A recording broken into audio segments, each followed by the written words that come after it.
Punta tayo sa gubat ngayon. We will check ano ba ang napinsala ng bagyong Quinta.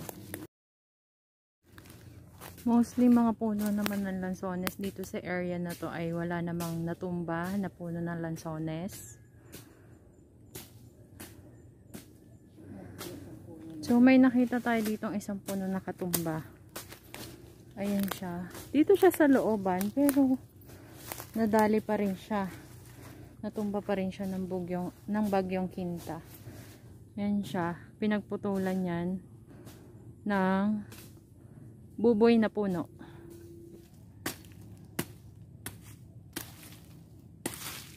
So puno ng mahogany tatanggalin namin dahil gemelina na lamang ang aming itatanim.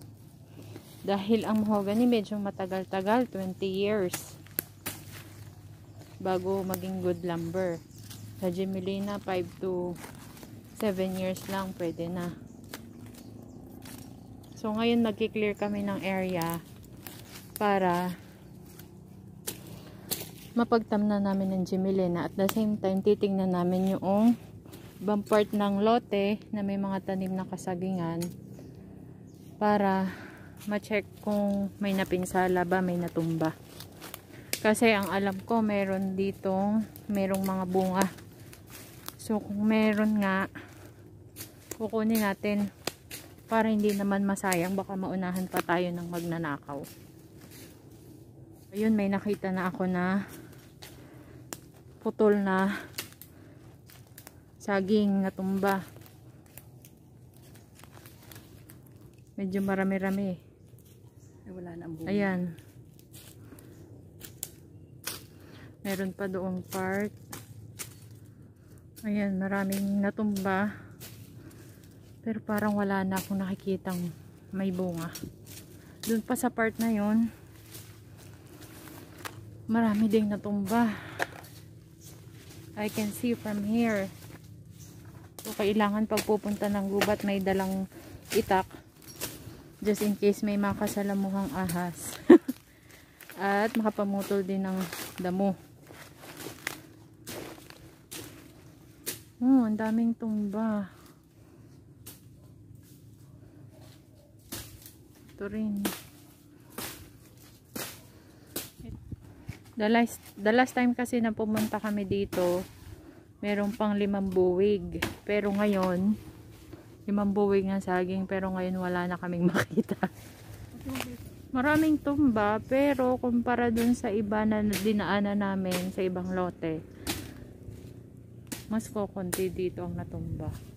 Kasi maraming puno na nakakasangga from the strong wind. Kokonti pa itong tumba na ito kumpara sa iba.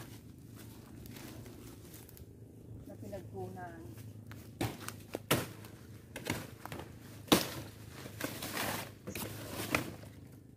Wala eh. Baka natatabunan pa na rin nito ang ano. Buwig.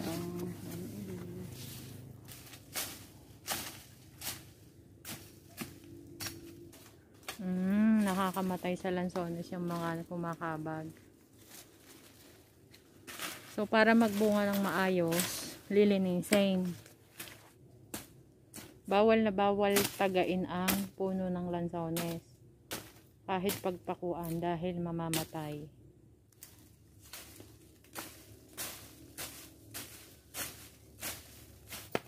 Must be careful pag naglalakad sa gubat dahil maraming mga pinagputulan na puno. Katulad nito, ito pwedeng matakid kayo sa mga yan. So wala na ang mga buwig ng saging. May nakakuha na. 5 buwig, wala na. Ito ay isang malaking puno ng antipolo. Merong nakakabag na ibang halaman na. So malaki na yung ugat ng nakakabag.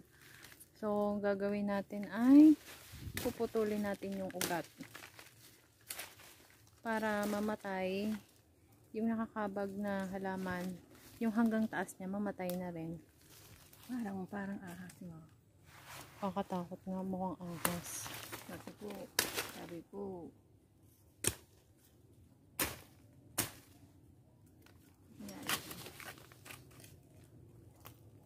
Kasi nagsisipsip pa sila ng nutrients na sana ay para na sa mismong puno. So, kailangan tanggalin. So, iyang nakakabag sa lansones, kailangan din tanggalin.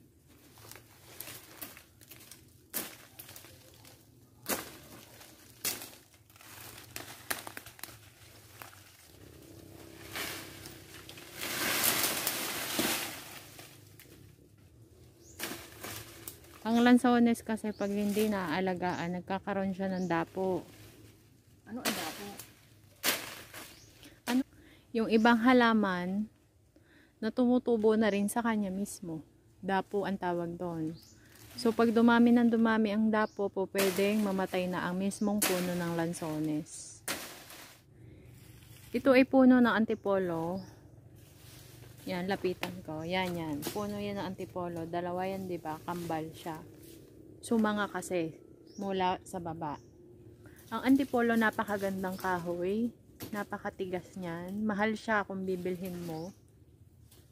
At napakatagal din niya. May ilang taon bago mapakinabangan, ma? 20 years din bago mapakinabangan. Pero napakaganda niyang kahoy.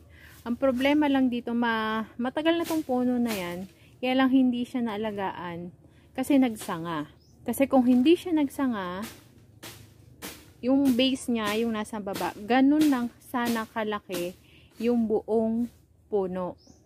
So, pag magtatanim ng antipolo, kailangan alagaan kung hindi sumanga para mas malaki ang mismong maging katawan ng puno. Kasi nahati siya eh. So, mas malaki pa sana ito or mas maganda sana kung iisa siya. Pato na antipolo, pero tinumba na namin kasi medyo maano siya, malawak ang nakakover niyang area na malilom. Eh kailangan namin ng sunlight kasi nga magtatanim ng Gmelina. At saka ang mga katabi nito kasing mga puno ay lansones, so hindi na rin naaarawan ang ibang lansones because of the shade ng antipolo. Ang maganda naman sa saging, dire-diretso siya. Pag nakapagtanim siya ka na munga, syempre pag namunga, puputulin mo siya sa gitnang bahagi. Yung pinagputulan, bubunga ulit yun.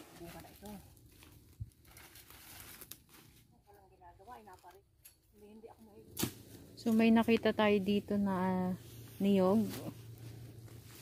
So, kukuha tayo dito, magagawa nating coconut oil. Yan. Dami. Mga nahulog lang to dito.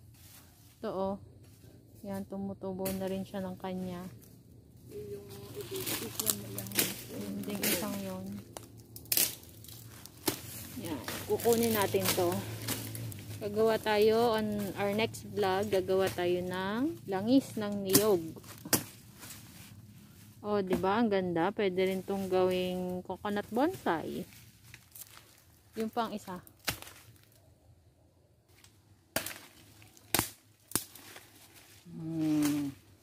Gandang halaman.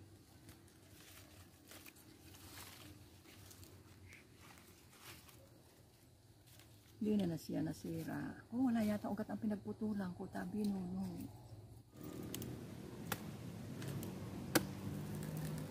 So ito, merong natira sa amin na isang buwig. Naawa siguro, nagtira ng isa para sa amin. Pinipiling na namin siya ngayon. Medyo malayo pa kasi ang bahay namin dito sa gubat. Para mas madali namin siyang may uwi. Medyo mabigat kasi ito. Kung buong buwig ang bubuhatin.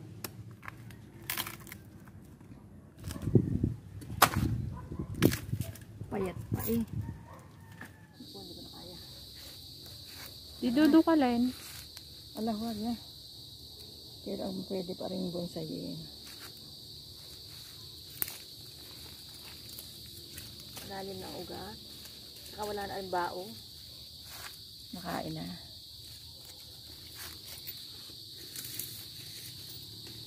go. Uulan, uulan. Let's go. May pang ano na tayo. Langis ng niyog.